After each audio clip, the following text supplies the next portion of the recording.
Hey guys, what's going on? Nivens here. Time for your weekly rock wind-up. Well, the big news this week is, surprise, surprise, Jerry Only and Glenn Danzig have kissed and made up. The original members of Misfits, including, of course, Doyle von Frankenstein, are going to be reuniting this September for Riot Fest, both in Denver and in Chicago.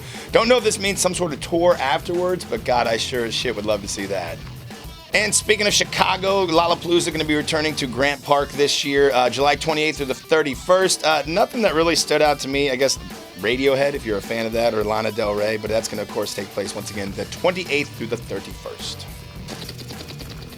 Well, Eagles of Death Metal keep showing up in the news, and not for, I think, reasons that they would like to. Of course, when the Paris attacks happened, they were performing when all that unfolded. And now it seems that when they were up in Toronto, two men got into a scuffle, and one of them bit off the ear of the other man. According to one of the securities, actually according to an employee of Universal Music, quote, "The most fucked up thing I've ever seen. We had to get security to pick up his ear in case they can fix it."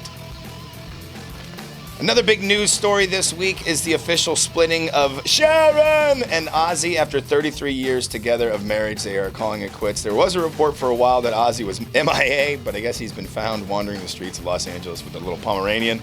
There was, I think, a talk about him having an affair with a hairdresser, something like that. Don't know the whole details. Don't really care about the details. I just know that after 33 years, it looks like they are separating. And close out your weekly rock wind-up with some new music that came out today. Devildriver, Trust No One, Avatar, Feathers and Flesh, Hatebreed, The Concrete Confessional, and Hinder, Stripped acoustic album.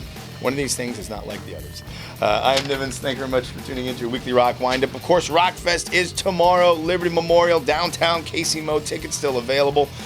Don't forget, gates open up at 11. Show gets kicked off at high noon with the Beer Union. Yeah, of course, Disturbed is the headliner. You guys know what's at stake here. The single largest one-day music fest in America. 2 beers, 1 water. Don't be a dick. Have a great time. And let's melt some faces. I'll see you then.